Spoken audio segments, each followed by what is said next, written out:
T, le film s'ouvre sur Boyoung faisant défiler joyeusement son téléphone, ignorant le désespoir de sa mère. Des supplications pour qu'elle rentre à la maison et parle. Da-eun est au téléphone avec sa grand-mère lorsqu'elle est brutalement assassinée, laissant du sang éclaboussé sur le tapis. Ji-Yong-ho dort profondément, inconscient du chaos. Coupure sur l'enquête policière sur la scène de crime. Le détective remarque que la voiture de Go Chang-so est garée à l'extérieur, mais elle est conduite par Go Ji-Yong-ho. Le détective arrête immédiatement Ji-Yong-ho, un excellent étudiant avec de nombreux prix qui a été sur le point d'entrer à l'école de médecine de l'université de Hankook. Ji-Yong-ho est brusquement tiré de son sommeil paisible, choqué d'être accusé de meurtre. Il supplie désespérément son oncle de l'aider, paniqué alors qu'il devient un suspect dans l'affaire. Dans la salle de classe, l'enseignant annonce la fin des examens SA. Tout le monde échoue sauf Ji-Yong-ho, Jino et Deokmi. Les parents de Ji-Yong-ho sont absents, alors il invite ses amis à faire la fête. Il demande à Da-eun de les rejoindre pour manger, mais elle ignore ses appels et passe devant lui. En arrivant à la maison de Da-eun, il trouve des objets coûteux éparpillés un peu partout. Il cherche rapidement quelque chose, puis se précipite vers sa voiture. Boyon pleure dans la voiture, traitant Da-eun de salope, ce qui rend Ji-Yong-ho furieux. Boyon part sans explication, forçant Ji-Yong-ho à la poursuivre. Furieux, Ji-Yong-ho annule ses projets avec ses amis et boit seul dans sa chambre. La police fait pression sur Ji-Yong-ho pour qu'il avoue le crime, mais il n'a aucun souvenir du crime. La nuit précédente, il l'accuse du meurtre, mais ses amis témoignent qu'il n'a pas pu joindre Da-eun après. Le ça est qu'ils l'ont vu chasser Boyon hors de la salle de stockage. La fille aux cheveux courts confirme qu'elle a trouvé Ji-Yong-ho en train de boire seule. La grand-mère de Da-eun confirme qu'elle avait appelé Da-eun, pensant qu'elle était avec son petit ami. Un voisin témoigne également avoir vu la voiture de Ji-Yong-ho se diriger vers la salle de stockage. La police découvre des chaussures couvertes de boue et des vêtements tachés de sang appartenant à Ji-Yong-ho. Toutes les preuves pointent vers lui. Il est submergé de panique alors que la police l'accuse à plusieurs reprises de conduite en état d'ivresse, de meurtre. La mère de Ji-Yong-ho l'interroge sur le crime, ce qui le fait paniquer et tout nier. Le lendemain, dans la salle de stockage, Ji-Yong-ho est forcé de reconstituer la scène brutale. Il est condamné à 10 ans de prison, sans pardon de la part de la famille de la victime. En prison, Ji-Yong-ho est brutalement battu par des chefs de gang. Deokmi lui rend visite pour lui annoncer la mort de son père et l'absence de sa mère. Il est hanté par la mort de ses deux amis et les coups, ce qui l'amène à faire une tentative de suicide, en se tranchant les poignets. Cependant, il est sauvé et décide de se battre. Deokmi est maintenant une célébrité célèbre nommée Na-Kyung-nyam et se précipite à son secours. Les deux visitent l'endroit où les cendres du père de Ji-Yong-ho ont été dispersées. Ji-Yong-ho se souvient des moments heureux qu'il partageait avec son père pendant qu'il pêchait. Na-Kyung-nyam est surpris de voir les certifications techniques nationales et les livres de Ji-Yong-ho sur la psychologie criminelle. Sang Keol, l'oncle de Ji-Yong-ho, est suspendu de son travail pendant 2 mois en raison d'agressions répétées. Dans le jardin de Machan, Ji-Yong-gi est désemparé et se coupe accidentellement la main. Azeol la trouve et soigne sa blessure. Ji-Yong-ho retourne dans sa ville natale et a un petit accident. Il poursuit le conducteur qui l'a percuté et s'enfuit. Le détective No Sang-keol, qui était impliqué dans l'accident, est rétrogradé et muté au poste de police de Machan. Il se rend à la station et apprend l'existence du chef d'équipe qui est rentré chez lui avec son autiste fils, Suo.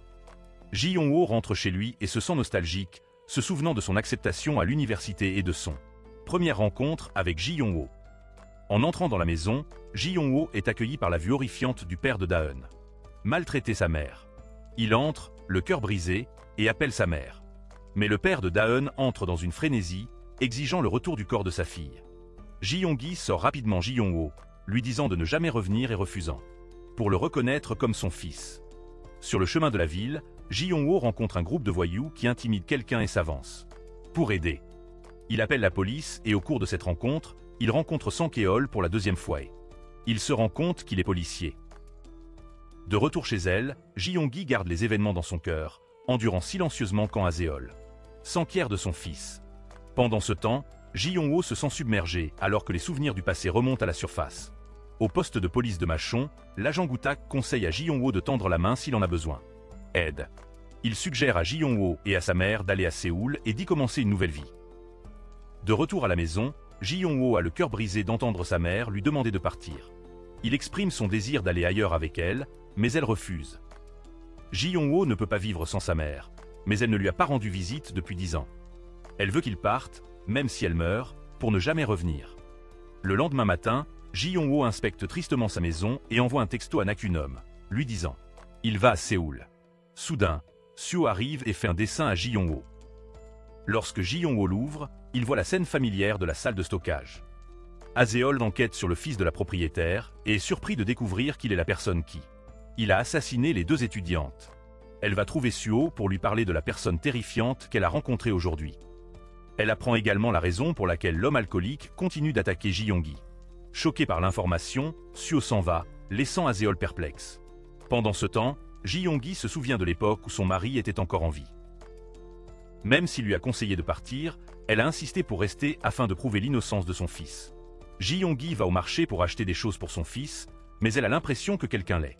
L'observant, elle se précipite vers un pont piétonnier et tombe soudainement du pont avec un bruit sourd, choquant. Tout le monde. Young-so se précipite à l'hôpital pour changer de vêtements. Ji Yong-ho visite la salle de stockage, se souvenant des moments heureux passés avec ses amis, mais alors de ses. Les souvenirs se déplacent vers les événements terrifiants du passé. Il entre dans une frénésie, brisant des choses et criant qu'il n'a tué personne. Min-soo voit les graves blessures de Ji Yong-gi et appelle Ji Yong-ho, mais il a laissé son téléphone à la maison et ne répond pas. L'équipe d'enquête soupçonne que les blessures de Ji Yong-gi sont auto-infligées, mais Sang-chul voit qu'elle a fait beaucoup d'épicerie et ne le pense pas. Grâce à ses années d'expérience, Sang-chul trouve rapidement des indices et travaille avec Byung-moo pour enquêter. L'affaire. Nakunom a fait ses valises pour aller chercher Ji Yong-ho en ville lorsqu'elle apprend la nouvelle de l'accident de Ji Yong-gi. Dans le jardin de Muchan, tout le monde apprend la nouvelle et se précipite à l'hôpital, laissant Haseol et Soo au café. Soo veut trouver Ji Yong-ho avec elle, mais Haseol pense que Ji Yong-ho est un cruel personne qui a assassiné et caché les corps. Soo lui dit de ne pas parler de lui comme ça et le cherche partout.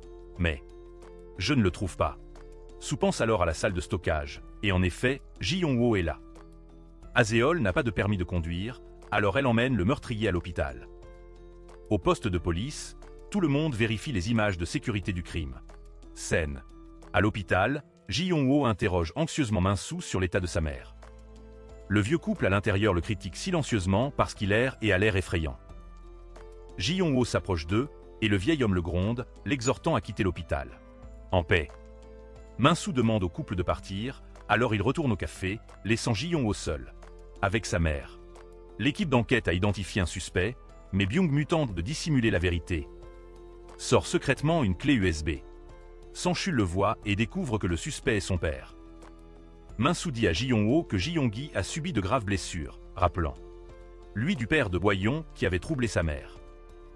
Park Young-sik prononce un discours sur le centre de conseil en matière de violence sexuelle, suscitant l'admiration de beaucoup.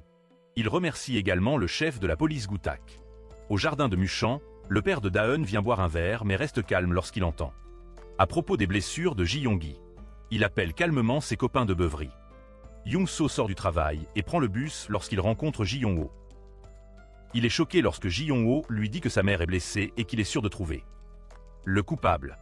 Il descend précipitamment du bus à l'arrêt suivant et prend un taxi jusqu'au jardin de Muchan, où il rencontre Jie.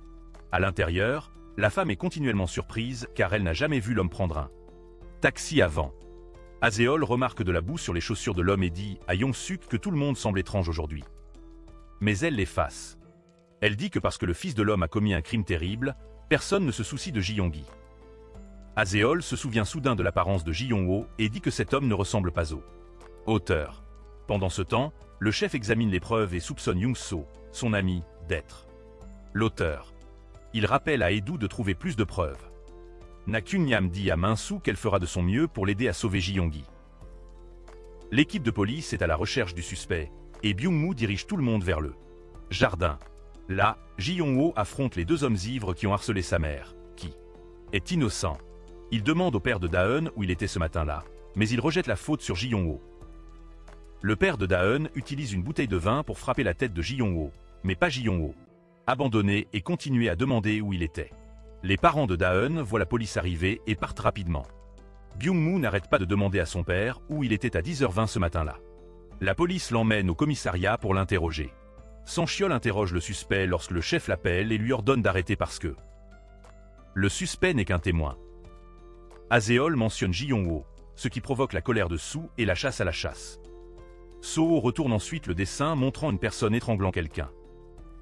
Sanchiol feuillette les dossiers de Ji Yong-ho d'il y a des années et se rend compte qu'il c'était une personne terrible. Il remarque que le chef Gutak est celui qui a enquêté sur cette affaire et se rend chez lui.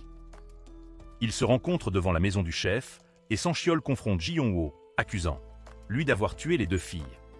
Mais Ji Yong-ho ne répond pas. Ils continuent leur interaction jusqu'à ce que le Gutak sorte. À l'intérieur, Ji Yong-ho rencontre Young-so et lui demande pourquoi il est là. Young-so dit simplement qu'il a vu Ji Yong-gi tomber du pont. Alors que Ji Yong-ho s'en va, il demande à Sanchiol s'il va laisser ce criminel s'en tirer. Sanchiol dit que l'enquête a été temporairement interrompue et lui dit de revenir demain pour ramasser les vêtements de Ji Yong-gi. Byung-mu demande à son père s'il y a quelque chose qu'il ne lui a pas dit. Son père veut juste éteindre les lumières et aller dormir. Ji Yong-ho rentre chez lui, se remémorant des souvenirs heureux avec ses parents et voyant le repas Nakyonam cuisiné pour lui. Son propriétaire emmène son chien promener dans un champ. Soudain, le chien se précipite dans un drain et ramasse un gros os. Ji Yong-ho et Gutak vont chercher les affaires de Ji Yong-gi. Ils discutent affectueusement jusqu'à ce que Ji Yong-ho leur demande où en sont les recherches. Les corps des victimes. Gutak arrête la voiture. Ji Yong-ho pose des questions sur l'enquête sur l'ancienne affaire. Gutak dit que ce sera difficile. Ji Yong-ho veut sortir et marcher. Gutak lui donne une enveloppe épaisse. Au poste de police, Sanchiol interroge Byung-mu sur son ami terrifiant. Plus tard, tout le monde sort manger et rencontre Ji Yong-ho. Edo le gronde et lui rappelle de vivre une vie juste. Ji Yong-ho va chercher les affaires de sa mère et regarde une photo de famille, en larmes. Des jaillissements dans ses yeux. Ji Yong-ho se rend au café où sa mère a fait ses courses, dans l'espoir de recueillir des informations. Mais il est chassé par le propriétaire et entend des commérages à son sujet. Sur la passerelle piétonne, Sanchiol étudie silencieusement cette affaire intrigante. Ji Yong-ho part seul à la recherche d'indices sur la personne qui a blessé sa mère. Il a l'impression d'être suivi. Il s'engage dans une rue sans issue et découvre que c'est Sanchiol, le policier. Intrigué par le criminel, Sanchiol veut prendre un verre avec lui. Il mentionne l'ancienne affaire et dit à Ji Yong-ho de trouver le corps de son ami. Soudain, Nakyonam appelle Ji Yong-ho, disant qu'elle a besoin de lui de toute urgence, alors il part. Suho descend au sous-sol, prend le tableau secret et continue à dessiner. Sa chambre. À l'hôpital, Young-su ne trouve pas Ji Yong-gi et demande à l'infirmière, qui lui dit qu'elle était déplacée dans une autre pièce. Dans la salle VIP, le président dit à Kyung qu'elle aurait dû s'occuper de sa mère. Plus tôt, Ji Yong-ho arrive et se présente comme le fils de Ji Yong-gi. Le président est surpris. Il appelle Kyung pour parler en privé, s'assurant qu'elle n'aide son ami qu'en cas de besoin. Suho voit Asiol arriver et cache le tableau secret. Elle veut l'inviter à faire de la randonnée parce qu'elle a un jour de congé. Bien qu'elle mentionne la beauté de la nature et apporte du matériel de dessin, Suho toujours immédiatement décline. Elle part seule en randonnée pour se soigner après son internat à l'hôpital. Ji Yong-ho trouve Young-su en train de se faufiler à l'extérieur de la chambre de sa mère et lui demande ce qu'il en est. Il a vu quand sa mère a eu l'accident. Young-su ne répond pas, repousse Ji Yong-ho et s'en va.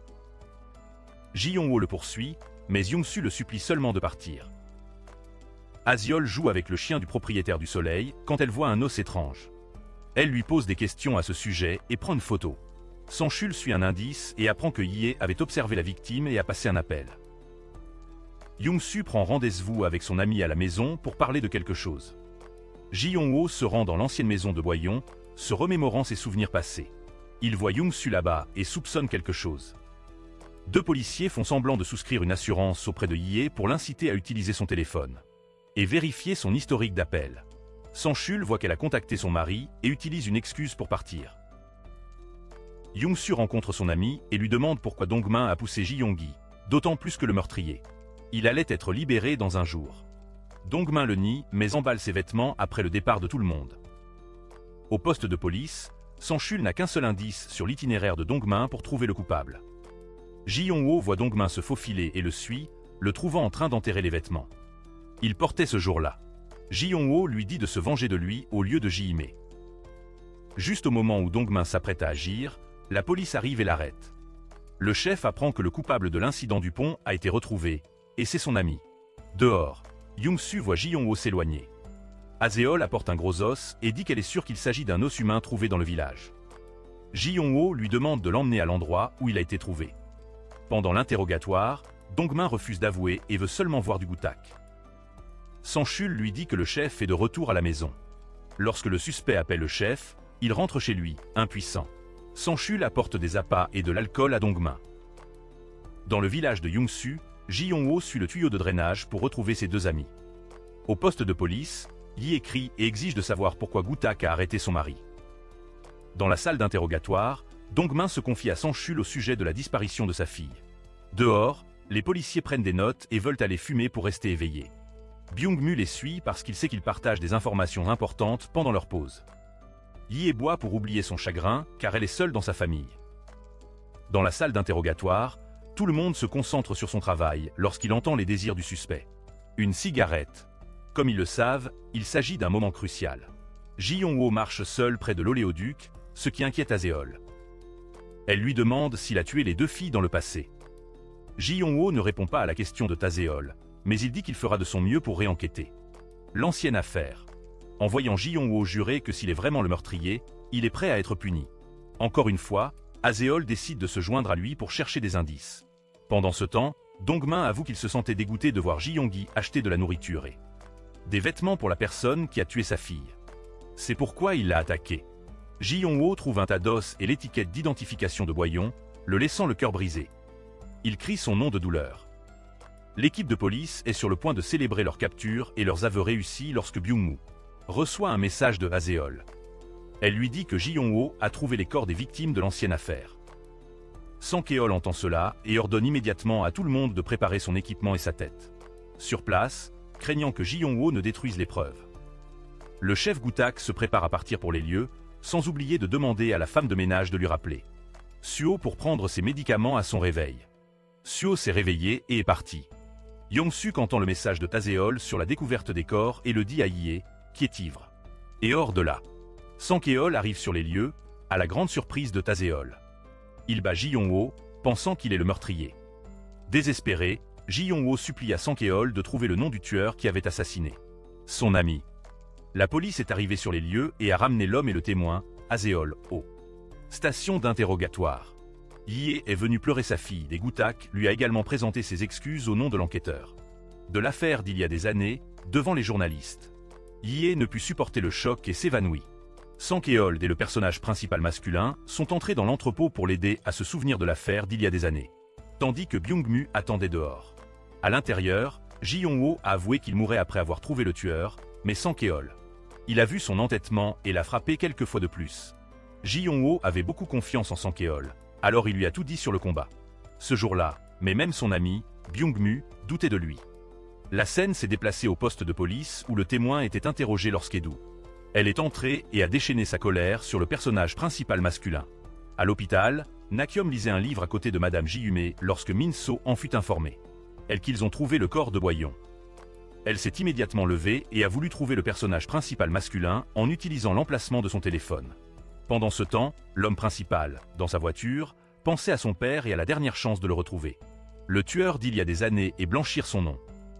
Après avoir entendu parler de l'affaire il y a des années et de la découverte du corps, l'homme politique Yi Yong-sil voulait rendre visite à la famille de la victime. Pendant ce temps, Aseol se rendit à la serre pour raconter à Suo la découverte de la body et qu'elle pensait que le personnage principal masculin ne savait pas vraiment où se trouvait Dawn. Après l'avoir entendu, Suo est devenue furieuse, a tout cassé et a eu une crise. Aseol appela la servante et emmena Suo à l'hôpital. Au même moment, au poste de police, Sang-Chiol a partagé ses soupçons sur l'affaire. Il y a des années avec le capitaine. Gu-tak a également admis qu'il avait forcé l'homme principal à avouer pour réduire sa peine. À 10 ans pour être un ami proche du père de Ji-Yong-ho. En entendant cela, Sang-Chiol demanda la permission de partir. À ce moment-là, Gu-tak a également reçu la nouvelle que son fils était à l'hôpital et qu'il était parti. La scène a changé, montrant Yong-sil visitant Yi et pleurant à propos du criminel qui était toujours libre tout en suppliant pour la libération de Dong-min, son mari. Pendant ce temps, Ji-Yong-ho essayait de se rappeler ce qui s'était passé ce jour-là et cherchait des indices. Suo, à l'hôpital, a dit à Aseol de garder ses peintures secrètes et de les apporter ici. Dazzle. La politicienne, sur le chemin du retour, a réfléchi aux moyens d'abolir la loi sur les délinquants juvéniles. Recevoir des peines réduites. De retour à l'hôpital, Yong-sik a été surpris de savoir que Suo avait une belle petite amie et a demandé de limiter les visites et de lui trouver une chambre vide. La scène est revenue sur le personnage principal masculin se souvenant et trouvant des indices sur ce jour-là, et il a trouvé sont reçus de gaz.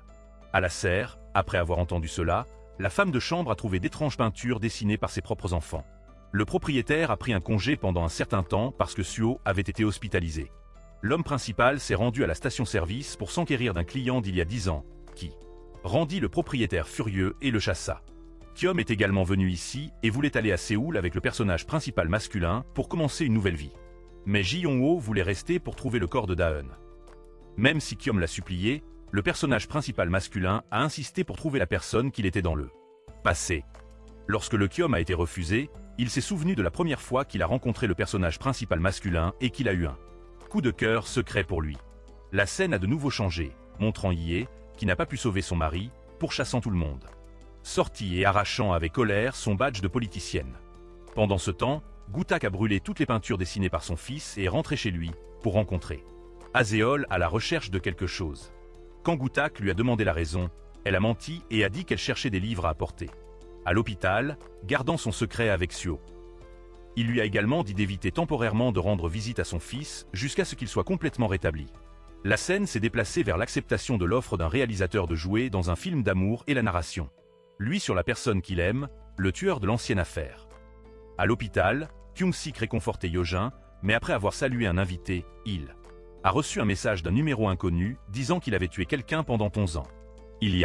Pendant ce temps, Sancheol demandait à Edu ce qu'il en était de l'affaire il y a des années et avait entendu parler. Une faille dans l'affaire. Goo-tak est allé à l'hôpital pour demander à Kyung-sik au sujet de son fils et a mentionné Kyung-ho. Puis il a soulevé la question de la capacité de Suo à dessiner des peintures étranges, ce qui a fait Kyung-sik transpire abondamment. Pendant ce temps, Sancheol a reçu les résultats de l'ADN qui correspondaient parfaitement à la victime, Boyoung. La scène a changé pour les voisins de Kyung-ho qui ne voulaient pas du tueur dans leur village. Parce que cela les affecterait. Aseol a entendu cela et a dit que le personnage principal masculin n'avait pas bénéficié de la découverte du corps. Et s'est demandé s'il était le tueur. Après avoir été repoussé par les hommes, Aseol est allé demander à Kyung-sik pourquoi cet entrepôt effrayant. Il existait encore et a appris que Madame Jeom et voulait le garder. En entendant Kyung-sik mentionner le tracteur dans l'entrepôt, Aseol pensa à peinture étrange.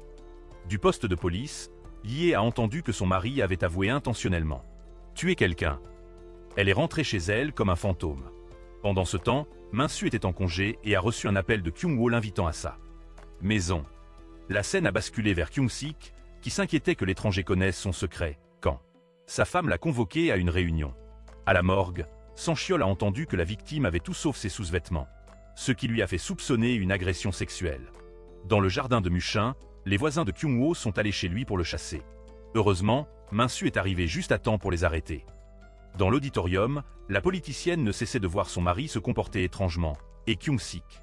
Il lui a promis qu'il ne ferait rien pour la contrarier. La scène s'est déplacée vers le président demandant à Kyung pourquoi il était triste. Kyung a révélé qu'il était devenu célèbre pour que la personne qu'il aime le remarque. Mais il n'a toujours pas attiré son attention. Dans l'entrepôt, le facteur a amené Min-su et lui a parlé des pleurs de Boyoung avant. Il était dans la voiture, mais n'a reçu que des accusations de son ami. Le prospect du courrier est resté pour trouver des indices sur la personne qui a pris sa voiture. Goo-tak rentra chez lui et vit Hye l'interroger sur le Boyon, puis lui demanda ce qu'elle avait fait. « J'essayais de faire. » Elle a répondu. « Pourquoi faites-vous semblant comme ça? Nous avons tué cette fille. » Boyon est revenu une dernière fois et a surpris sa mère et Goo-tak en train de se montrer affectueux, l'un avec l'autre. Après cela, elle a forcé Goo-tak à libérer Dongmin, menaçant de révéler la vérité à tout le monde. Puis elle est partie. Pendant ce temps, Sancheol a présenté ses condoléances à Byung-mu pour avoir un ami qui était un tueur. Soudain, il repensa à la supplication de Kyung-ho et demanda à Byung-mu combien de temps cela prenait pour conduire de l'entrepôt à l'école. Byung-mu ne répondit pas, disant qu'il n'avait pas encore dégrisé. De retour à l'entrepôt, le prospect du courrier se souvint que sa voiture était à court d'essence et que là, l'endroit qu'il pouvait atteindre était l'école. Au même moment, Aseol était à la maison, pensant à la peinture effrayante de Soo et à la façon dont il a insisté sur le fait que Kyung-ho n'avait tué personne, suggérant qu'il pourrait être un témoin de la ancien boîtier. Au poste de police, Sancheol a examiné les témoignages des témoins et a découvert que les chronologies des deux affaires se chevauchaient, confirmant que Kyung-ho n'aurait pas pu le faire lui seul. La scène s'est déplacée vers le responsable du courrier, appelant un taxi à l'ancienne école et calculant comment longtemps le tueur aurait peut-être dû agir. Alors qu'il était coincé, il a vu Sancheol entrer. Sachant qu'il était son sauveur, Le prospect du courrier lui a donné tous les indices qu'il a recueillis. Sanchiol a mentionné que le responsable du courrier avait un complice et qu'il ne croyait pas des mots de ses racailles criminelles. Juste au moment où les choses étaient sur le point d'exploser, Aziol est entrée, disant qu'elle avait vu quelque chose et « Je voulais le dire à Sanchiol ». Elle a ensuite mentionné les peintures ensanglantées de Sue et qu'il semblait être un témoin. Sanchiol l'a renvoyé parce qu'Uno souffrait d'un trouble mental et que son témoignage ne le ferait pas. Soyez fiable et une seule peinture ne pourrait pas être une preuve. Il l'a ensuite chassé, laissant Aziol se demander comment quelqu'un qui ne pouvait pas écouter. Il pourrait s'agir d'un policier. Elle a dit qu'elle irait chercher le tableau et a dit à Sanchiol de rester sur place. À l'hôpital, Kyung-sik a répondu à l'appel téléphonique du père de Sue et a dit qu'il prendrait bon soin de son fils. Pendant ce temps, le postier, au chevet de sa mère, disait qu'il irait jusqu'au bout comme son père lui a dit. Le lendemain matin, Kyung-sik a rentré Ji-Yong-ho, le faisant se réveiller d'un bond. Ses premiers mots ont été pour sa mère, lui demandant si elle était revenue à Séoul. Kyung-sik se figea pendant 5 secondes. Après avoir été subtilement repoussé à quelques reprises, Kyung-sik se tint à l'extérieur de la salle de bain et dit Ji-Yong-ho qu'il l'aiderait dans les moments difficiles parce qu'ils étaient amis. Il a ensuite versé des larmes. Au poste de police, Dong-min rencontra sa femme et son ami, jurant qu'il prendrait vengeance sur Ji-Yong-ho. Ensuite, il s'est disputé avec sa femme, ce qui a forcé Yi à partir. Dans le jardin de Mushin, Aziol a pris rendez-vous avec quelqu'un et est parti avec une étoile. Chemise.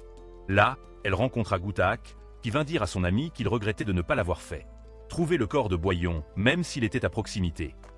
Plus tard, Aziol s'est rendu à l'hôpital et a exprimé son souhait de voir Suo, mais n'a pas pu. Ye Young-sik a dit qu'il pouvait transmettre son message à Suo, mais Aziol voulait le rencontrer directement. Alors elle est rentrée chez elle pour attendre son appel. Après son départ, Kyung-sik a vu la petite étoile, ce qui l'a stupéfait. La scène est passée au personnage principal masculin, qui a raconté à Kyung-sik qu'il avait vu 2 camarades de classe tués en même temps et voulant rouvrir l'affaire pour enquêter, après que Kyung-sik ait promis pour faire de son mieux pour aider. Sur le chemin du retour, Aziol vit passer quelqu'un qui ressemblait à Suo, mais il était à l'intérieur. L'hôpital, ce qui la faisait s'interroger. La scène s'est déplacée vers cette personne, qui ramenait une valise à la maison et la feuilletait. Une photo de sa famille de 3 personnes. Au poste de police, Sanchiol, lors d'une réunion, a révélé tous les indices sur le chronologie de l'affaire d'il y a des années. Il est devenu fou et a réfuté ses idées. Voyant la tension, le commandant de bord a admis ses lacunes dans l'enquête, en disant qu'il n'avait pas assez de preuves et qu'il était impossible de rouvrir l'affaire. Après que Sanchiol ait exprimé ses soupçons que le personnage principal masculin avait un complice, le capitaine, l'a submergé d'argent et de temps. Goutak lui a demandé s'il pouvait prendre ses responsabilités s'il ne trouvait pas le corps. En entendant cela, Il-do a accepté et a dissous tous les membres de son équipe. Jang-woo a appelé son ami mais n'a pas pu le joindre. Il a entendu la police parler de l'affaire il y a des années, disant que le capitaine il l'avait saboté et avait reçu une récompense. Il n'accepterait donc certainement pas la proposition de Sanchiol de rouvrir l'affaire.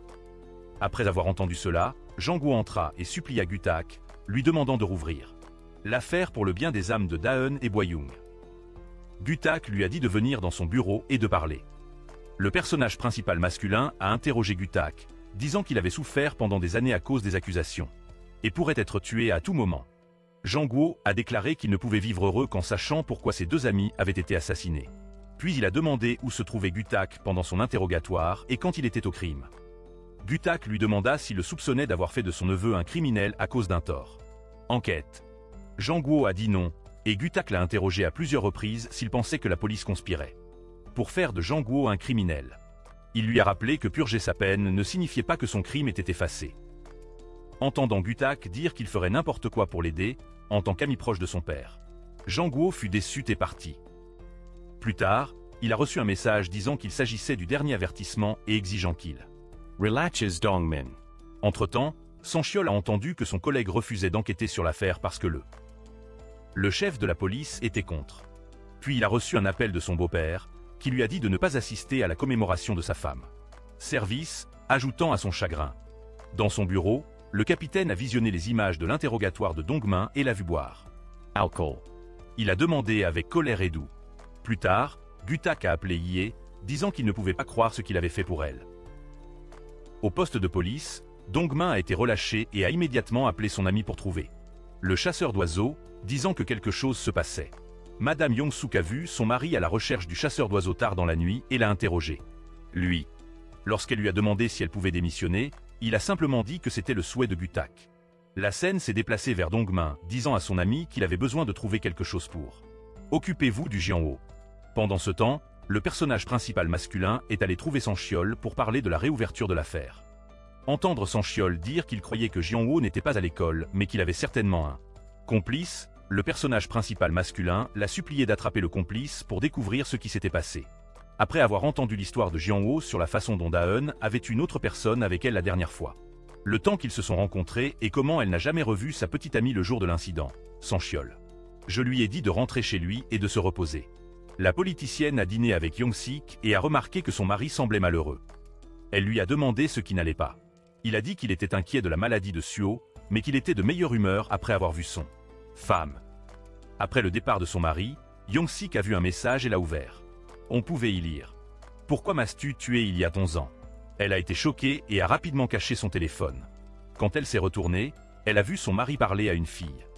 La scène a basculé vers Ai, se souvenant d'avoir rencontré quelqu'un sur la route qui ressemblait beaucoup à Suho. Elle est allée lui rendre visite, mais a rencontré Gutak chez lui. Il l'a emmené dans une pièce, mais Suho n'était pas là. Quand ils sont descendus, ils ont rencontré cette personne, qui a appelé Gutak Papa. Pendant ce temps, Dongmin avait trouvé une arme à feu et s'était rendu chez Jongguo pour attendre son retour. Et l'exécuter. Jongguo est revenu et a vu Dongmin dans sa maison. Il a demandé pourquoi il avait été libéré. Dongmin s'est seulement demandé pourquoi il avait également été libéré alors qu'il avait tué quelqu'un et pourquoi. Il avait abandonné sa fille. Le responsable du courrier a immédiatement dit qu'il n'avait jamais tué Boyon. Il a dit que Dawn est mort dans l'entrepôt en même temps que le corps de Boyon était jeté.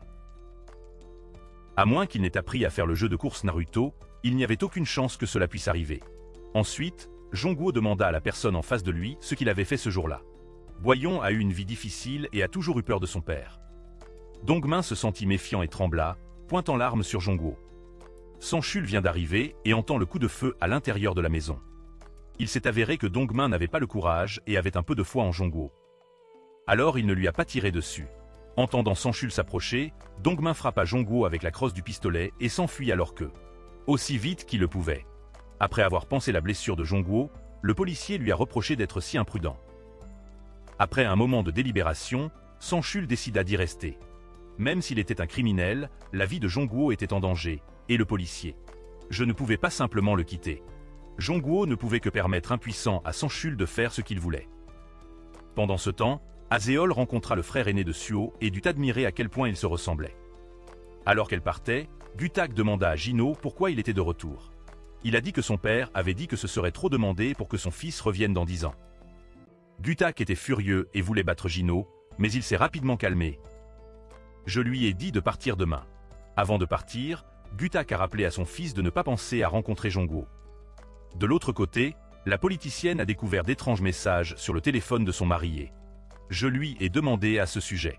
Yong-sik a rapidement expliqué qu'il s'agissait probablement d'un message d'un patient. Yeon-si l'a demandé par habitude, mais elle voulait en fait que son mari arrête de faire quoi que ce soit. C'était ce qu'il faisait. Elle pouvait tout gérer. Le lendemain matin, Sanchul s'est réveillé et a constaté que Jongguo était parti, mais il a découvert quelque chose sur le sol. Quand il est sorti, il a vu 2 enfants qui pulvérisaient de la peinture sur le mur et le traitaient de tueur. Juste à ce moment-là, Jongguo est revenu et a appelé Sanchul dans la maison. L'officier de police était confus parce que tout le monde là-bas, même les enfants, poussait Jongguo. Partir. Pourtant, Jongguo nettoyait la maison et allait au marché pour faire ses courses. Après un moment de silence, Jongguo a dit qu'il n'irait nulle part tant que l'affaire ne serait pas Robert. Wei-Yoon a été retrouvé, et sa mère s'est réveillée. Impuissant face à l'entêtement de Jongguo, Sanchul n'a d'autre choix que de l'aider à rouvrir l'affaire. Ensuite, Jongguo a amené le policier à l'entrepôt pour chercher des indices et des informations. Pendant ce temps, Gutak s'est réveillé Jino et voulait qu'il parte rapidement. Le propriétaire de la maison de Tazeol lui a apporté une pile d'argent et lui a dit de déménager avant le week-end. Ensuite, Azeol est allé à la maison du chef de la police pour parler, mais n'a rencontré que Jino. Après s'être salué, Jino lui a demandé de l'aide. La scène s'est déplacée vers Jongguo, arrivant chez Boyon et se faisant gifler par elle. Mère. Puis ils se regardèrent un instant avant de décider d'entrer et de parler. La mère de Boyon lui a parlé du passé difficile de Boyon. Jongguo l'a interrogé sur le sac à dos de Boyon qu'elle a porté à l'école pendant 3 ans. Même s'il a dit qu'il n'était pas celui qui avait tué Boyon, elle ne l'a pas cru. Si vous ne l'avez pas tué, alors qu'il a fait? Pourquoi était-ce vous ici maintenant? Pendant 10 ans, moi, la mère de Dayoun, ton père et ta mère, j'ai vécu une vie misérable et misérable. La vie comme Boyon quand elle a été jetée dans les égouts. À ce moment-là, Jongwo ne pouvait que s'excuser auprès d'elle pour tout et partir comme y est. La colère a pris le dessus. Pendant ce temps, Shuo craignait d'être attrapé après que la police ait trouvé l'arme Dongmin utilisée. Gutak craignait également que Jongwo n'en parle à la police, mais Dongmin était confiant que rien ne se passerait. Pendant ce temps, Sanchu lisait le rapport d'autopsie et a trouvé un détail étrange. Outre la fracture du crâne causée par une force externe, ils ont également trouvé une fracture du bassin. N'était-ce pas une preuve d'agression sexuelle? Ignorant et doux, Sanchu est immédiatement allé voir le chef de la police. Gutak a appelé la morgue, mais ils ont dit que l'agression sexuelle n'était qu'une spéculation. Ensuite, il sortit la balle que Dongmin avait tirée sur Jongwo et demanda pourquoi il avait relâché. Lui. Il s'est avéré que Dongmin avait avoué. Le plus important maintenant était d'aider leur famille à organiser les funérailles le plus rapidement possible. De l'autre côté, Azeol est allé voir le directeur de l'hôpital pour parler de Suo et je voulais le voir. Mais pour une raison quelconque, le réalisateur n'a pas voulu aider. N'ayant pas le choix, Azeol partit. Juste à ce moment-là, le directeur a reçu un message étrange et l'a poursuivi, acceptant. Emmenez-la voir Suo. Jino est allé voir Yeongsu et a parlé de Byungmu. Il n'arrivait pas à croire que Byungmu était sur le point de devenir policier. Quelle personne sans vergogne. Jino lui demanda d'appeler Byungmu et de lui demander où il était. Il a entendu dire que Byungmu était au jardin Machan. Tous deux s'y rendirent immédiatement. Effectivement, Byungmu était assis là, discutant avec des anciens et leur disant comment Jongwo avait tué Boyoung. Au milieu de son histoire, son père s'est précipité avec un regard paniqué sur son visage et a dit « Ce Jino était là aussi ».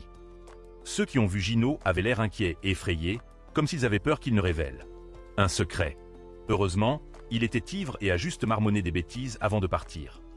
Dans le même temps, Jongwo est allé voir le chef de la police pour parler de l'affaire depuis des années. Le chef de la police a présenté des preuves et a rejeté la faute sur Jongwo, notamment des photos de la clé à molette et des chaussures boueuses et ensanglantées de la victime cette nuit-là. Mais Jongwo a fait valoir qu'il avait jeté ses chaussures avant l'incident. Jongwo a ensuite mentionné les deux fils du chef de la police et a demandé où ils étaient cette nuit-là. Mais il a été immédiatement expulsé. Effectivement, Jino était dans le jardin, en train de déterrer quelque chose qui semblait important. Il est ensuite immédiatement allé rencontrer Jongwo. Ils entrèrent dans la maison et parlèrent un moment avant que Jino ne s'agenouille soudainement. Et s'est excusé auprès de Jongwo. Sachant que quelque chose n'allait pas, il a ouvert sa valise et a vu des indices importants sur l'affaire. Jongwo est furieux quand il se rend compte que Jino pourrait être celui qui a blessé Boyoung. Il attrape son téléphone et se précipite dans la salle de stockage pour le recharger, espérant trouver quelques preuves. À l'étage, Young-sik apporte Azeol à la rencontre de Suo. Il mentionne immédiatement le tableau volé. Azeol lui rappelle que le tableau a été volé il y a 11 ans dans la salle de stockage. Suo était-il là à ce moment-là? En entendant cela, Suo se sent terrifié et sans voix. Il évite de répondre et tente de partir. Pendant ce temps, Jongwo parvient à allumer son téléphone lorsque les deux oncles arrivent au stockage. Chambre. Ils se précipitent et voient des objets liés à Boyoung, alors ils attaquent Jino. Jongwo, entendant l'agitation d'en bas, cache son téléphone sur le toit et monte en courant. Pour voir ce qui se passe. Il est assommé de manière inattendue par l'un des oncles et tombe au sol. Saisissant l'occasion, les oncles emportent Jino. Il est ramené à la maison et aidé par Gutak. Mais Dongmin soupçonne le comportement de Jino d'être étrange. En même temps, Sanchu le conduit, perdu dans ses pensées sur ce qui s'est passé plus tôt, quand il reçoit un appel frénétique de Jongwo. Sachant que quelque chose ne va pas, il se précipite sur les lieux. Jongwo est rapidement ramené à l'hôpital. Azeol apprend la nouvelle et se rend également à l'hôpital. Sanchu lui dit de rester et de surveiller l'état de Jongwo pendant qu'il va à l'intérieur pour chercher indice. Bien sûr, la scène où Jongwo a été attaqué est toujours là, mais ce n'est pas suffisant. Pendant ce temps, les deux oncles discutent avec Gutak. En voyant le livre et le sac à dos de Boyoung, il sait que c'est son fils qui a commis le crime. Dans un moment de confusion, Gutak les met à la porte avec colère. De retour à la salle de stockage, Sanchul cherche des indices, mais il ne trouve rien à ce sujet. À l'affaire.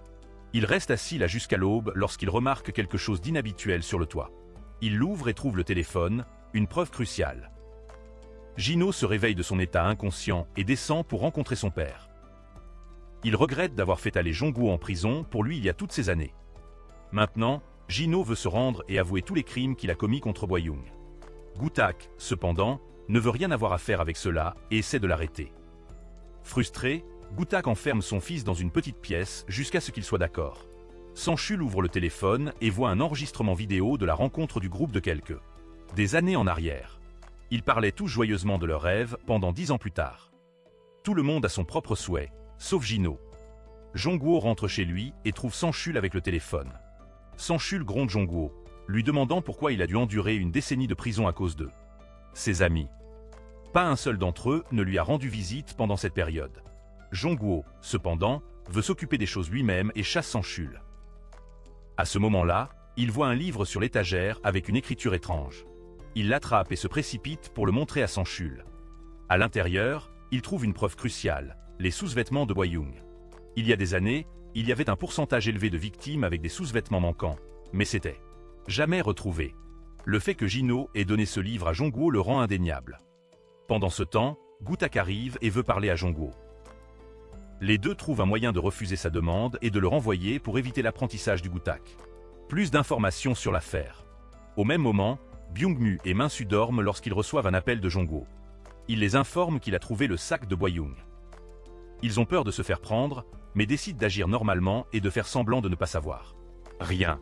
Na-kyung rencontre Young-sik pour parler de la mère de Jong-woo. Elle veut la transférer dans un hôpital de Séoul dès que possible. Young-sik entre, interrompant leur conversation, et fait signe à Young-sik, laissant entendre qu'il y a quelque chose se passe. De retour chez Jong-woo, les deux amis enquêtent sur l'attaque de la nuit précédente et essaient d'agir nonchalamment comme s'ils ne savaient rien. Lorsque Jong-woo commence à mentionner la mort de Boyoung et de son ami, Jin-ho, il commence à balbutier et essayer de partir rapidement. Ils ne savent pas que leur conversation a été entendue par Sang-chul. Les deux amis commencent à travailler ensemble pour trouver des indices sur l'affaire et prouver que Jong-woo. Innocence. Sang-chul invite Byung-mu à dîner pour recueillir des informations et des indices. Jong-woo se rend chez Jin-ho pour le surveiller. Lorsqu'il atteint la porte, il voit Aseol entrer avec lui. Il le cherche mais ne le trouve pas. Puis, ils entendent un bruit provenant du grenier et se précipitent à l'étage, défonçant la porte. Effectivement, Jin-ho est enfermé là-bas. Le chef de la police soupçonne Sang-chul d'enquêter sur l'affaire d'il y a 10 ans. Il ordonne immédiatement à quelqu'un d'informer Byung-mu de garder un œil attentif sur Sang-chul. Mais Sang-chul s'en aperçoit rapidement et tente de perdre son collègue. Byung-mu vérifie les images de la caméra de sécurité et découvre où se dirige Sang-chul. Il s'y précipite, mais Sang-chul a déjà confirmé les preuves qui prouvent que Byung-mu lien avec la mort de Boyoung. Sur le chemin du retour, Byung-mu, craignant d'être exposé, provoque un accident avec la voiture de Sang-chul. Après avoir entendu le récit de Jin-ho sur ce qui s'est passé dans le passé, Jong-woo apprend que ces deux les amis sont les vrais coupables. Il attrape un marteau et se rend à l'hôpital pour affronter Min-su. Mais Min-su continue de tout nier et rejette la faute sur Jong-woo. Mais après un peu d'intimidation et les preuves rassemblées par Jong-woo, Min-su avoue que c'est Byung-mu qui l'a fait. À l'époque, ils buvaient ensemble, et Boyoung et Byung-mu se sont un peu disputés. Incapable de contrôler ses émotions, Byung-mu s'est mis à l'épreuve physique avec Boyoung. Mais l'incident s'est arrêté là. Min-su prétend qu'il ne sait pas qui l'a tué. Pendant ce temps, Sang-chul est en sécurité et donne même une raclée à Byung-mu avant de le jeter dans la rivière. Saisissant l'occasion, Sang-chul appelle Jin-guo, lui conseillant de rester calme. Tout sera résolu maintenant qu'ils ont attrapé Byung-mu. Jin-guo est furieux, mais laisse la police emmener Min-su. Na-kyum s'approche pour le réconforter, mais cela ne résout rien. Jin-ho continue de faire des cauchemars à propos de Boyoung de son vivant. Chaque fois qu'il s'en souvient, il a envie de noyer son chagrin dans l'alcool. Ignorant les tentatives de Taseol pour le réconforter, il descend en courant et prend sa moto. Partir. Le chef de la police Gu-tak reçoit quelques indices de ses subordonnés, une vidéo du groupe de Boyoung, des amis avant l'incident, et surtout, des sous-vêtements. Les tests ADN confirment qu'il correspond à Min-su et Byung-mu. Cela le rend très heureux. Bientôt, Sang-chul ramène Byung-mu au poste de police. Même devant le capitaine, tout le monde connaît la vérité, mais personne n'ose intervenir. Il charge Sang-chul d'enquêter selon son plan. Dans la salle d'interrogatoire, Byung-mu n'arrête pas d'esquiver et de trouver des excuses pour éviter d'admettre sa culpabilité. Mais qui peut facilement s'en tirer avec un crime comme l'attentat à la pudeur? Min-su n'est pas différent. Il insiste sur le fait qu'il est innocent et qu'il ne sait rien. Pendant ce temps, les deux pères, apprenant que leurs fils ont été arrêtés, se précipitent vers la police station pour parler au chef. Ils soutiennent que l'affaire n'implique que Min-su et Byung-mu, et non Jin-ho. Ils insistent sur le fait que tous les enfants étaient là à ce moment-là, et ils veulent mettre les choses au clair. Gu-tak les menace. Si vous faites cela, la vie de Min-su en prison sera très difficile, et il pourrait être condamné à une peine de 20 ans. Les deux pères n'ont d'autre choix que de s'agenouiller et de demander de l'aide au chef. Yong-woo et Aseol sont à la recherche de Jin-ho, mais ne trouvent que sa moto. Il est parti. Il s'avère qu'il se cache dans la salle de bain, constamment hanté par les mots de Boyon. Le lendemain matin, le chef s'assoit avec Edu, complotant pour créer un scénario qui cadre Yong-woo et Da-yoon pour le meurtre de Boyon. Leur objectif principal est de tirer leur fils d'affaires. Ils ont besoin de trouver des preuves pour prouver leur histoire fabriquée. Les deux pères rendent visite à leur fils en prison. Min-woo promet d'écouter tout ce que dit son père, dès qu'il sort de là. Mais Byung-mu est différent. Jin-ho n'arrête pas de gronder son père, lui disant de ne plus écouter le Gu-tak. Nous ne sommes que des gens ordinaires. Comment pouvons-nous obtenir l'aide du chef de la police? Byung-mu est furieux mais ne peut rien faire. Pendant ce temps, Gu-tak rentre chez lui pour découvrir que son précieux fils s'est échappé de la chambre. Juste à ce moment-là, il reçoit un appel du député Young-sik. Jin-ho erre dans les rues quand il voit quelqu'un qui ressemble beaucoup à Boyon. Il court vers eux et s'agenouille, implorant le pardon. À ce moment-là, Yong-woo arrive et voit la scène. Jin-ho le persuade de l'emmener au poste de police pour avouer ses crimes. Pour obtenir justice pour Boyon, Yong-woo l'y emmène. Sanchiol est celui qui interroge Jin-ho sur l'incident. Mais il l'entend et l'appelle, le chef de la police. Il est occupé à rencontrer le député Young-sik et ne peut pas revenir, alors il appelle les deux pères. Pour provoquer une agitation au poste de police jusqu'à ce que Sanchiol sorte. Yong-woo entend l'agitation et se précipite dehors. Il voit les deux pères et veut se battre, mais il est au poste de police, alors il se retient. Lui-même. Pour aider Yong-woo à entrer dans la prison pour voir Byung-mu, les deux pères mettent en scène une scène où Sanchiol est battu, ce qui entraîne sa détention provisoire pendant 2 heures. Dès qu'il entre dans la prison, Yong-woo réprimande Byung-mu pour ce qu'il lui a fait, à lui et à Boyon. Byung-mu, à son tour, rejette la faute sur Yong-woo, disant que s'il n'avait pas été si riche, il serait beau. Et bon en sport, gagnant le cœur de Boyon, rien de tout cela ne serait arrivé. Il dit qu'il n'était qu'un obstacle et qu'il se sentait jaloux, c'est pourquoi il a agi de cette façon. Yong-woo est impuissant, mais il ne peut pas le frapper dans la prison. Il doit ravaler sa colère. Pendant ce temps, Sanchiol retourne dans la salle d'interrogatoire mais trouve Jin-ho parti. Il sait que Edo prépare quelque chose. Il s'avère que Jin-ho a été emmené dans une pièce séparée pour rencontrer le chef. Le chef menace continuellement son fils, disant que s'il continue à agir et avoue à tout ce qui s'est passé dans le passé, son petit frère Suho n'aura personne pour prendre soin de lui. Comme il a toujours aimé son jeune frère, Jin-ho n'a pas d'autre choix que d'obéir.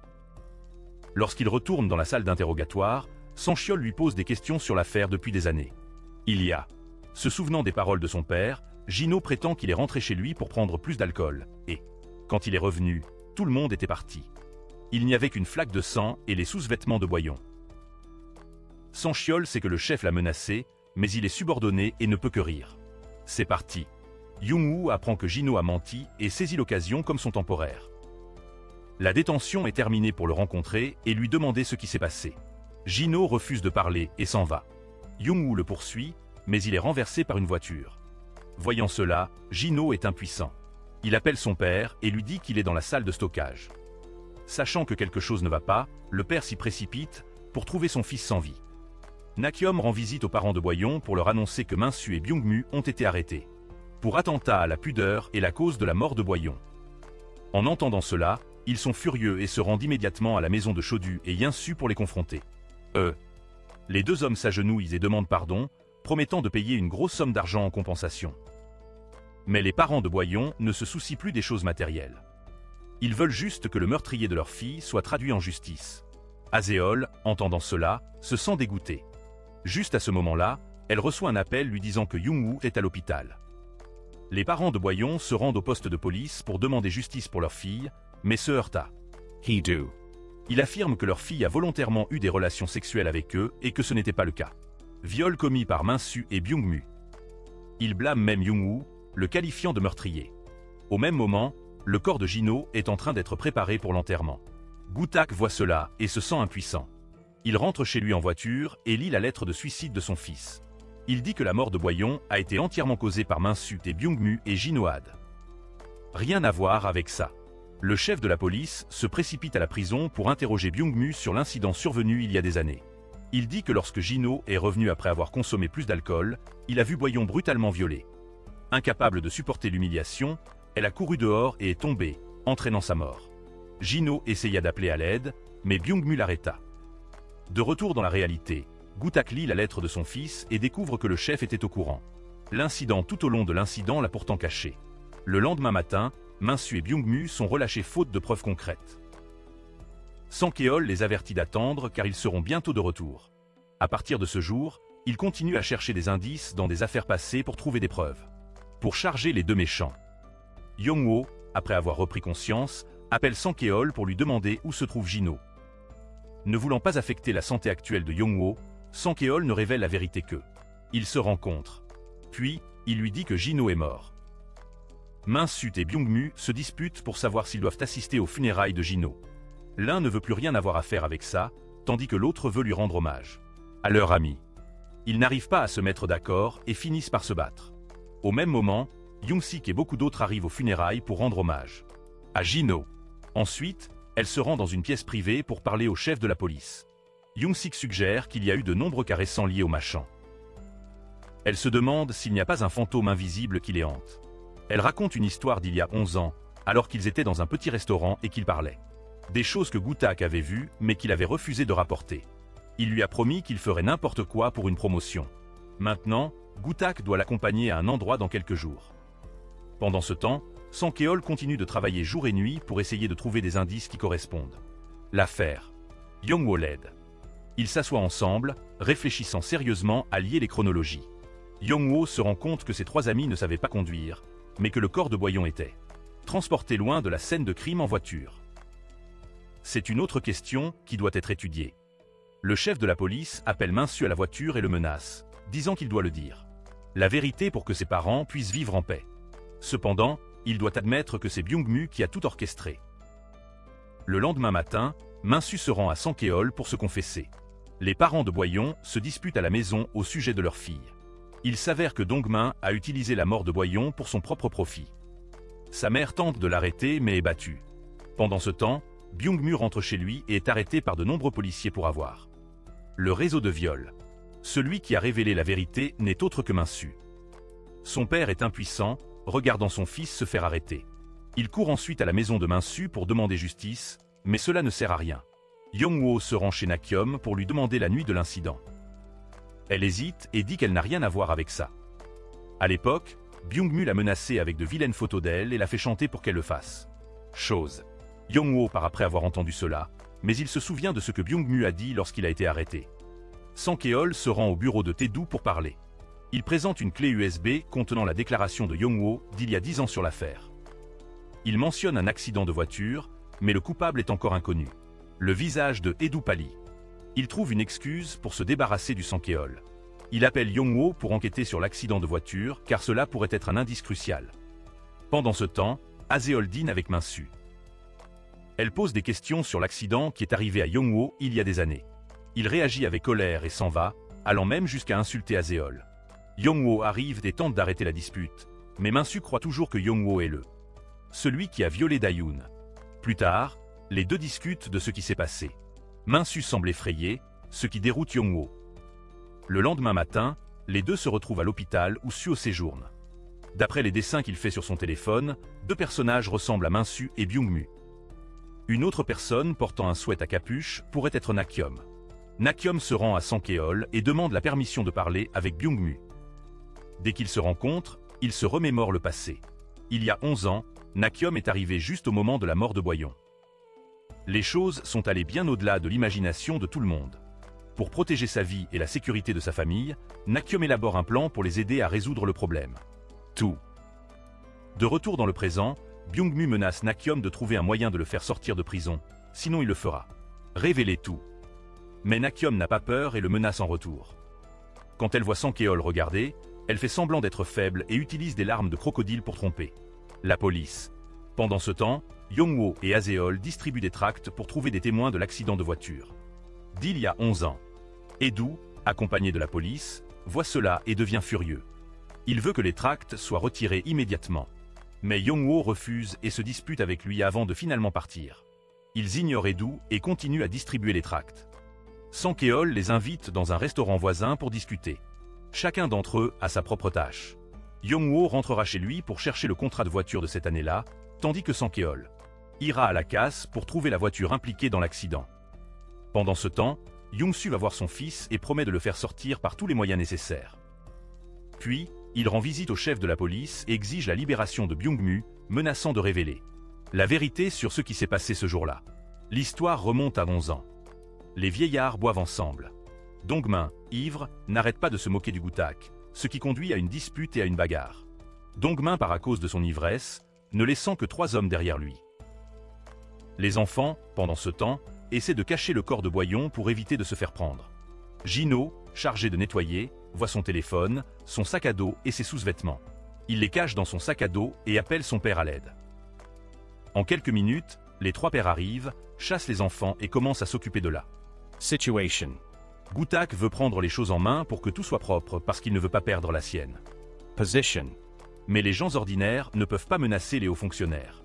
Young-soo sort le bracelet de Boyon, qui est tombé de la voiture pendant l'incident, et il le montre au chef de la police.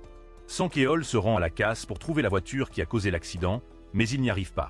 Trouver n'importe quoi. Le chef a appelé le propriétaire et a menti, disant qu'il enquêtait sur une affaire et qu'il ne voulait pas n'importe qui à connaître la voiture. Cependant, la voiture impliquée dans l'accident avait été restaurée et immatriculée en tant que voiture. Une fois que le propriétaire est parti, les 2 hommes tentent de détruire la voiture. Young-woo et Aseol sont à la maison en train de fouiller dans tous les papiers pour trouver la voiture. Contrat. Après un certain temps, ils trouvent un conteneur de stockage qui contient de gros meubles et des marchandises. Pendant ce temps, Dongmin se précipite au poste de police pour retrouver sa femme. Il est au courant de leur liaison, mais a fermé les yeux. Cho est là et essaie de les empêcher de se disputer. Hye, entendant l'agitation, descend en courant. Elle affirme qu'elle est venue pour assurer sa sécurité parce qu'il continue de la battre violemment. La tension monte, mais les parents de Boyoung partent, ne laissant que Cho et la police. Chef. Cho exige que Gutak blanchisse les noms de Min-soo et Byung-mu où il révélera tout ce qui date d'il y a 11 ans. Le chef de la police ne fait pas attention à ses paroles et entre dans sa maison. Young-woo trouve le conteneur avec la voiture qui a causé l'accident. Lui aussi se précipite pour arrêter Young-woo. En voyant la voiture, Young-woo se rend compte qu'il s'agit d'un grave accident. Il regarde directement Edo et demande « Pourquoi avez-vous laissé partir le témoin ?» Edo est énervé et crie « Il n'y a pas de témoin, espèce de bâtard, tu as causé l'accident. » Young-woo, intrépide, insiste sur son innocence. Sang-keol, debout à côté de lui, ne peut ignorer la situation et tente d'arrêter la dispute. Le chef semble terrifié mais essaie de faire comme s'il allait bien. Juste à ce moment-là, l'équipe d'enquête sur la scène de crime arrive. Sang-keol, ne sachant pas si la voiture peut être utilisée comme preuve, les appelle pour la vérifier. Edu a plus peur que jamais. Il rappelle à Sang-keol que le chef lui a dit de ne pas enquêter sur le coup de Go Young-woo et exécuter à nouveau l'affaire. Mais il enquête actuellement sur l'affaire d'agression sexuelle de Young Byung-mu contre Shin Min-soo. Peut-être parce que les 2 cas se sont produits le même jour, au même moment et au même moment. L'emplacement, le chef l'a mal compris, n'est-ce pas? Pendant ce temps, Gutak reçoit la nouvelle que Go Young-woo a trouvé la voiture. Il est toujours dans le même état qu'au moment de l'accident. Il est choqué et inquiet. Le lendemain matin, Edu découvre 2 pelles dans la voiture, panique et appelle immédiatement le chef. Eyo dit à Edu de ramener Sang-keol au quartier général, et il appelle rapidement le chef du département de sciences médico-légales pour en discuter. Plus tard, Sang-keol raconte au chef ses théories. Il pense que Young-woo n'était pas impliqué dans l'affaire de Sim Boyoung. Il soupçonne Young Byung-mu et Shin Min-soo. Le chef de service est stupéfait et crie à Sang-keol. Le chef les interrompt. Alors que Sang-keol s'en va, Gutak donne quelques instructions à Edu, soulignant la nécessité de trouver rapidement des témoins à l'affaire. Young-woo rend visite à Byung-mu, essayant d'avoir une conversation à cœur ouvert. Il est toujours arrogant malgré son arrestation. Il n'admet pas avoir violé Boyoung et prétend que c'était consensuel. Young-woo est frustré et s'en va. Pendant ce temps, Sim Dongmin fait quelque chose de louche. Hye apparaît et lui dit de lui acheter des médicaments. Il oublie son portefeuille et revient, seulement pour voir Hye faire ses valises pour partir. Il s'avère qu'elle endure tout depuis 10 ans parce qu'elle croit que Boyoung. Je reviendrai. Dongmin la regarde partir, les yeux remplis de tristesse et de regret. Le directeur se rend à Nakyom, voulant la ramener à Séoul. Elle refuse. Nakyom supplie le réalisateur de l'aider, se souvenant de leur première rencontre il y a 7 ans. Elle a mis en scène une performance impressionnante, qui a impressionné le metteur en scène. Nakyom insiste sur le fait que Yong-woo n'est pas une mauvaise personne et qu'elle ne peut pas vivre sans lui. Ce soir-là, après être rentré chez lui, Yong-woo demande à Jang Kyol pourquoi il a été transféré de là. L'unité de lutte contre les crimes lourds de la police de Séoul à Mushin. Il n'entend que du mal du Jang Kyol, et son cœur est rempli de mauvaises intentions. La femme de Jang Kyol était morte, et tout cela à cause de l'homme qu'il avait mis en prison. L'homme voulait que Jang Kyol souffre plus que la mort. L'atmosphère devient étrangement silencieuse. Le lendemain matin, Goo-tak rend visite à Hye pour vérifier sa santé. Après avoir parlé pendant un moment, elle lui dit de faire attention et s'en va. Peu de temps après, Goo-tak rend visite à Young-so et lui conseille d'avouer. Voyant que Young-so n'est toujours pas au courant de ce qui se passe, il révèle que l'enquête. L'équipe a trouvé la voiture de Yong-woo et a également découvert 2 pelles à l'intérieur. En entendant cela, Young-so panique et commence à trembler. Il raconte l'histoire. Ce jour-là, Young-so et Shuo transportaient le corps de Boyoung lorsqu'ils sont tombés en panne d'essence. Ils ont conduit la voiture dans une école abandonnée à proximité. De manière inattendue, lorsqu'ils ont ouvert le coffre, elle était encore en vie. Shuo, sans hésitation, attrapa une pelle et frappa Boyoung à plusieurs reprises. Bien qu'il soit inquiet et effrayé, Goo-tak a un plan. Il apporte le bracelet de Boyoung à son père et révèle le véritable tueur. Young-sik rend visite à Suo pour le réconforter et l'encourager. Dès qu'il part, Suo commence à dessiner quelque chose. Il s'avère que Suo a tout vu ce jour-là. Ses dessins dépeignent les actions du tueur et comprennent même un portrait de Goo-tak. Young-sik se précipite chez lui et le dit à sa femme. Pendant ce temps, Goo-tak reçoit un appel du chef du département de médecine légale. Après l'appel, Jang Kyol arrive et demande si le président était dans la salle de stockage ce jour-là. Le chef reste silencieux. Un peu plus tard, la députée rend visite à Nakyom et lui demande ce qui s'est passé. Nakyom lui dit qu'elle a tout vu ce jour-là et qu'elle a apporté la clé Young-sik. Il avait l'habitude de commettre le crime à sa porte.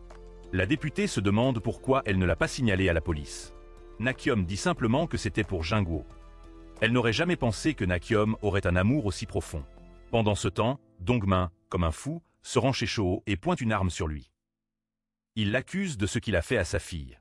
Aseol et Jang-woo arrivent pour l'arrêter. Ils pensent qu'il s'est calmé et qu'il ne va pas tirer. Mais le coup de feu retentit, choquant tout le monde. Juste à ce moment-là, Sang-keol ne rend pas les choses difficiles pour Goo-tak et lui montre les résultats.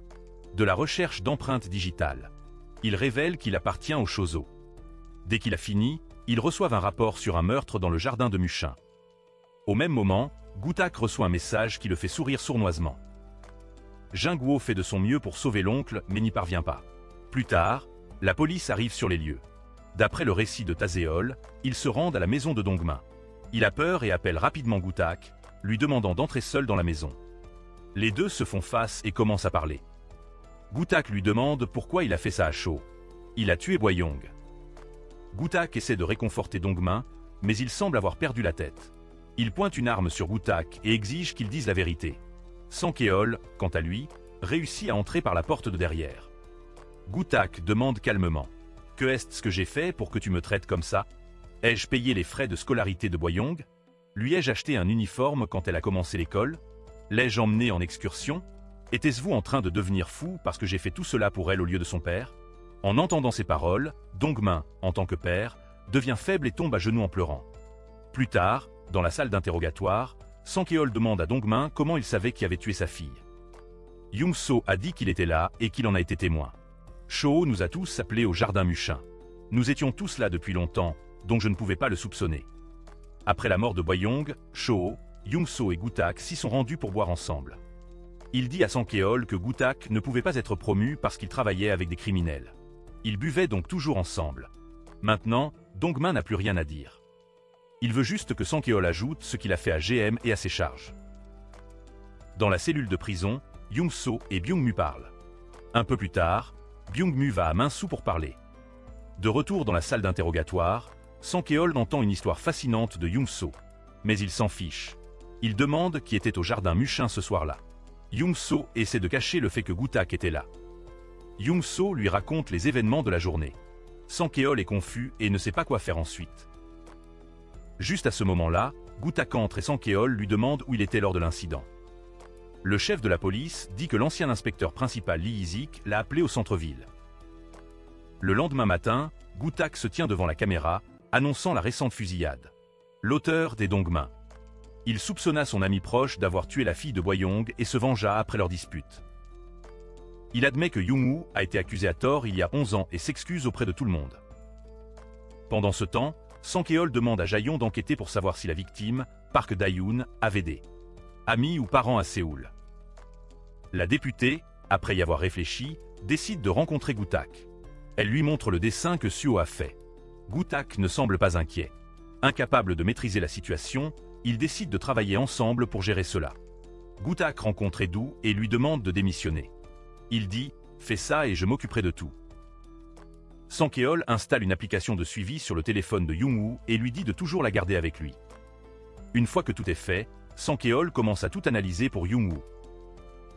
Le lendemain, Young-woo se rend sur la tombe de Choho et rencontre le chef de la police. Les deux s'assoient et discutent. Gutak éprouve des remords pour ses actions passées. La seule chose qu'il peut dire à Young-woo, c'est qu'il fera de son mieux pour trouver le vrai coupable. Une fois qu'il aura trouvé le responsable, il ira voir le père de Young-woo et lui demandera pardon. Pour lui-même et passer le reste de sa vie à rembourser la dette à Young-woo et à sa mère.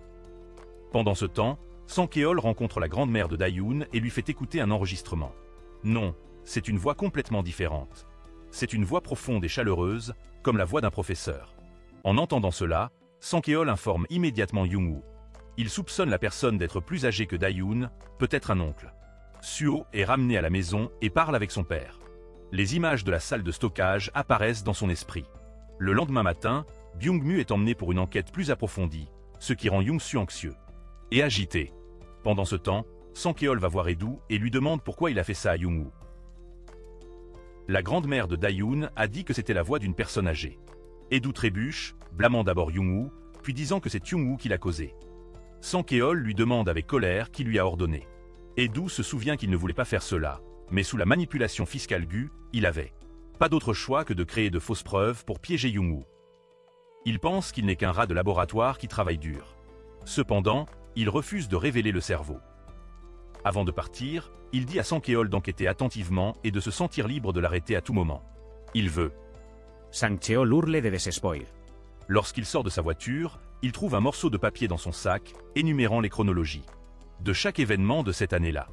Puis, il reçoit un message de son ami lui disant qu'il a trouvé l'ami proche de Dae-yoon. Young-woo se rend à l'hôpital et tombe sur le directeur. Les deux s'assoient et discutent. Young-woo dit qu'au cours de ses 10 années de prison, les gens qu'il pensait être de vrais amis n'ont jamais. Je lui ai rendu visite une fois. Le seul qui vint était Na-kyung.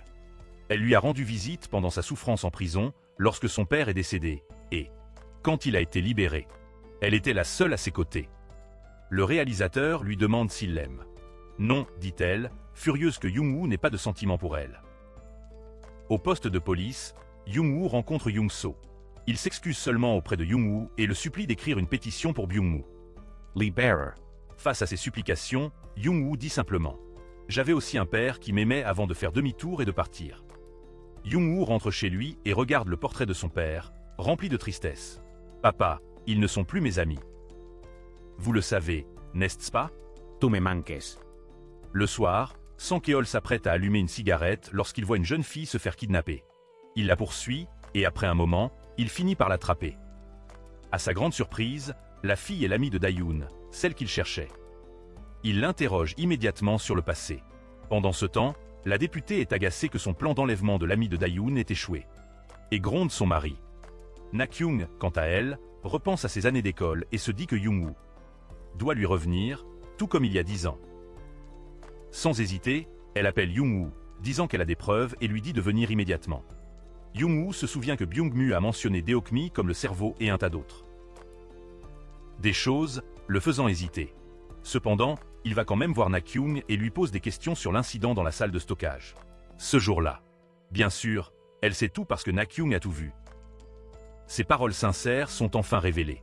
Na-kyung fait tout pour impressionner Young-woo, mais malheureusement, il n'a Dieu que pour Dae-yoon. Na-kyung est très triste et a le cœur brisé. Même après sa sortie de prison, il ne se soucie que de celui qui est mort et ignore quelqu'un qui lui a rendu visite pendant 10 ans. Na-kyung devient fou, court vers Jung-woo et le serre fort dans ses bras, lui demandant de venir à Séoul. Avec elle. Mais il refuse rapidement. Na-kyung fait un sourire cruel. Vous êtes de retour à votre ancien moi, audacieux et intelligent. Vous buvez même. Puis elle sort son téléphone, qui contient la clé de tout. Soudain, Jung-woo se sent étourdi et s'effondre. Pendant ce temps, Sang-chul écoute l'enregistrement de son interrogatoire avec l'ami de Da-yoon et soupçonne la famille la plus riche de Machan, la fondation Mugu. Il appelle Jung-woo, mais personne ne décroche. Le lendemain matin, Na-kyung emmène Jung-woo au jardin Machan. Sang-chul se rend chez Jung-woo et trouve son téléphone. Il montre l'emplacement de Na-kyung. Un peu plus tard, Sang-chul et Azeold arrivent et réussissent à maîtriser la femme folle d'amour. Après le réveil de Jung-woo, les deux retournent à l'hôtel pour trouver le téléphone. Mais ils ne trouvent rien. À leur grande surprise, ils découvrent un album rempli de photos de Jung-woo. Plus surprenant encore, ils trouvent une carte mémoire. Les images qui y sont stockées sont la preuve qui innocentera le nom de Jung-woo. Sang-chul va voir le chef de la police et la députée pour leur donner une dernière chance. Pour avouer. La nouvelle que l'actrice Na-kyung est un témoin dans l'affaire vieille de 11 ans et a caché la vérité est révélée. Jung-woo se rend à l'hôpital et trouve un employé dans le bureau du médecin en chef avec un grand sac d'argent. Il s'avère que Young-sik veut s'enfuir, mais ses rêves sont brisés et il revient. Rentre à la maison les mains vides. Plus tard, Jung-woo appelle le médecin en chef, disant qu'il veut faire un marché. Young-sik se rend au point de rendez-vous, mais soudain, un homme en noir apparaît et l'élimine. Vite. Jung-woo arrive mais ne peut pas le joindre au téléphone. Il voit une voiture remplie de fumée et tente de briser la porte pour éveiller la personne à l'intérieur. Au bout d'un moment, il parvient à sortir la personne, mais il n'y a aucun signe de vie.